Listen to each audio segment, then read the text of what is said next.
Hey guys, it's Jenna. Welcome back to my YouTube channel. Today I'm going to be talking about the books that I read in February. Even though it's the shortest month of the year, I feel like I tend to read a lot in February. And this month I read a total of 9 books. I read mostly physical books, which is weird for me because I feel like I do a lot of, or at least half of, audiobooks, but I didn't do a ton of audiobooks this month, so interesting. But the first book I finished this month was One Italian Summer by Rebecca, what's her last name? Can't remember the author, but the picture's right here. I listened to this on audio because Lauren Graham actually narrates it, and that is what intrigued me. That is what made me interested to read this. But it's basically about this girl whose mother had passed away, and they had this whole plan to go to Italy together. So she goes on this trip anyways, and then somehow runs into her mother, even though she's dead. And it's a whole thing. But I didn't love it, if I'm going to be quite honest with you. I just started reading novels on audio, so this could be why. That could be, but I just read Survive the Night in January and loved it, and I was able to remember everything and all that and stay focused. But with One Italian Summer, I was just not having the same vibe. So I gave this book 2 stars. I'm interested to see if it would be different if I read it physically, but I don't know. The plot was, the idea was interesting, but the way it was executed wasn't as interesting, if that makes sense. So I gave it 2 stars, but that's all I have to say about that book. I still loved Lauren Graham's audio narrating, and I really wish that there were more audiobooks narrated by her, and she was like a regular audiobook narrator, but nonetheless, yeah, 2 stars. 2 stars. And then I also read The First to Die at the End by Adam Silvera. This is the prequel to They Both Die at the End, which I read in 2020, right before COVID, actually. And I loved it. I loved the first one, and I loved this one too. I love reading prequels because there's so many little Easter eggs and little hints at the first book that you only really get if you read the first book that came out. And so this one was really fun. I loved the characters again and the romance and the plot. This one was way longer, and I feel like there were parts where I felt like it didn't need to be that long, and there were scenes that didn't need to really be in there, but overall, it all kind of came full circle, and ended the way I expected it to, ended the way, well, not expected to, but, ended in a way that made sense, and it was a sad ending, but it was, satisfying in the sense that I felt okay with how it ended, you know what I mean? People hate on these books because the titles give them away, the ending, but I personally like it because you know what's going to happen, but it's all about the romance. And that's why I loved it. I loved these characters, and I don't love reading books for the characters necessarily. I love plot, but for these books, the characters make it so much better, and that's what I'm here for. So I gave this book 4 stars, and I have a whole reading vlog for it, so if you want to check out my experience reading it, I'll leave that down below. And then after that, I read Driving with Daisy, which I read from my Rory Gilmore reading challenge, and this one I gave 2 stars, and I feel like it's actually 1 star, but I don't know. It was 2 stars. Probably could drop that to a 1, but there's nothing going on. It's this woman who is being driven around, and I don't even know. It was 39 pages, so can't really say much, but I don't really know if there's supposed to be more, but it was not good. I also don't like how the pages were formatted. It was very bold but small text, and the paper was weird, so it didn't help that the plot was good either, and I don't know, it was just not great. I also have footage of me reading that in my Rory Gilmore, Living Like Rory Gilmore for a Day video, but it was alright. We'll say that. It was alright. so far not amazing books except for the First to Die at the End. But I also read this month It Starts With Us by Colleen Hoover. And this I had bought a while ago and held off from reading for so long. But I finally read it. And I think I gave this book 4 stars. I really did like it. However, there were parts where I was just like, kind of bored. But a lot I thought I was really interested in. I really did like Atlas and Lily's relationship, and Lily navigating life as a single mother now, co-parenting. We see her life after everything that happened in It Ends With Us, which is kind of really interesting. It's a very long epilogue. No, but I really like this. And I also liked that we get more of an Atlas storyline. His story was really interesting, and it felt completely different than the first one in the sense that we got a lot more about him. And so that was really interesting. I don't know, a lot of people have mixed reviews about this, but I was here for Atlas the entire time I was reading this book. Like, I'm going to be completely honest. I was here for Atlas. And that's it.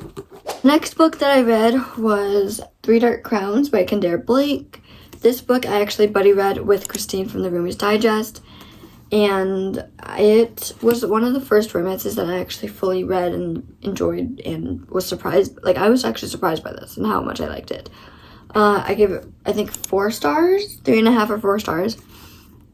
It's about these 3 queens. They all have different powers. Like, one is a naturalist, one is an elemental, one is a poisoner. And they are triplets, and they have to basically, on their 16th birthday, fight or compete to see which one will survive and become the reigning queen, and then it'll go through generations again. So that's what this book is about, and it's a whole series, so I don't have it next to me, but it's up there. I am actually reading the 2nd book in March. Hopefully I'll get to it.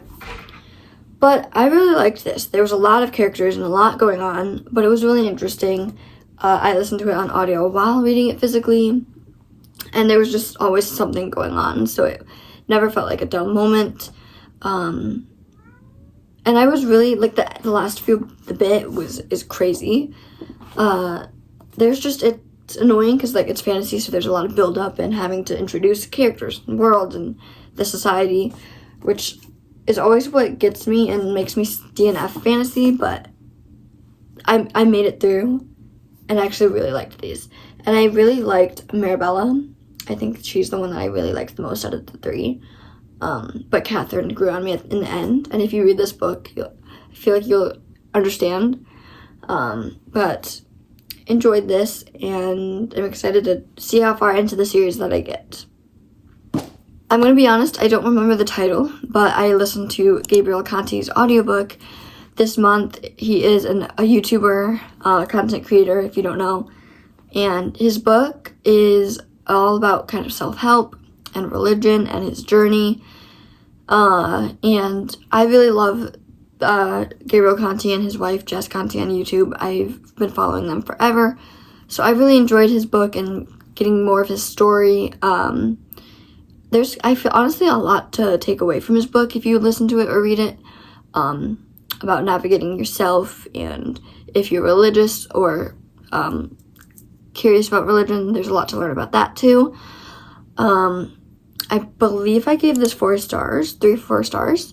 I really liked it. I'm not personally religious, so I didn't take that much on that end of it from it, but I took a lot of the self-help and learning about him and his journey from it, and really enjoyed it. It felt good to read a good memoir like that one.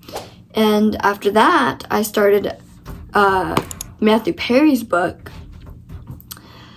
Don't remember the title, but it's like on the tip of my tongue. I just finished that one actually, and this one was hard for me to get through. It was very long, and I'm gonna be honest, it felt repetitive. Obviously, it's all about his use of drugs and his journey with that and friends and everything, but it was so much about the drugs that I just felt like it was like details were like scrambled in my head, and I was confused at times, and it was very easy to doze off and not focus on the book. I don't know. It was just, I'm sure it would be way more interesting physically, like I said before, but with this one, I just wasn't as focused on the content and words and what it was about. But there were definitely parts that I like was focused and zoned in on. But it wasn't amazing. I think I gave it about 2 stars, 2 or 3 stars, unfortunately. But his story is wild. I will say that his story is, there's a lot to it, more than what meets the eye. But I just couldn't, I don't know. And he narrates it, so that's cool, but I don't know. I wasn't amazed, if I'm going to be honest. And then the last book that I read this month was The Ritual by Chanel, I think her name is Chanel Tessier. This was a book club book that the Roomies Digest did, and with other YouTubers as well, who I'll link down below. But this is a very dark romance, a very smutty romance, and I was here for it. I was all here for it. There was so much going on, so much plot, so much wild chapters, and I was very surprised by it. The writing style is like a mess and not amazing, but the plot just makes that go out of the window. I gave this 4 stars. I felt like 4 was too high, but 3 was too low, but I didn't want to go in between, like I didn't know, but 4 felt good after I rated it. And the story is about this guy named Riot, and he's a lord, which is this like secret society at this college, and it's been going through generations and generations, and it's very dangerous and illegal and just all sorts of things. And one of the parts of being a lord is you have a chosen, which means you are you choose a lady, or you're given a lady to choose, and they become your wife or sex partner, however you want to put it. And so and his is Blakely, and it's just a wild ride. And I can't even say anything else because it'll spoil anything else, I feel like. But it's a wild ride, and if you just give this book a chance, it might surprise you because of how crazy and Bonnie and Clyde and plot and all the stuff, the vibes of that. Obviously, check out the Roomies Digest reading sprints for this book, because that's also a wild time, just like the book. I had fun reading this, and I couldn't stop reading. Like, I flew by, and it's on Kindle Unlimited, which makes it even faster it feels faster, because you're just like boom, boom, boom, boom, boom, and you don't know how many pages you've read. You're just losing track, and you're like, oh my god, I just read like 70 pages. That's what I finished February with, and oh my gosh. Anyway, that's all that I read, but I forgot that I also technically finished and read in February Best Wishes, Warmest Regards by Daniel and Eugene Levy, the creators and actors on Schitt's Creek. This is just a big old coffee table book about Schitt's Creek.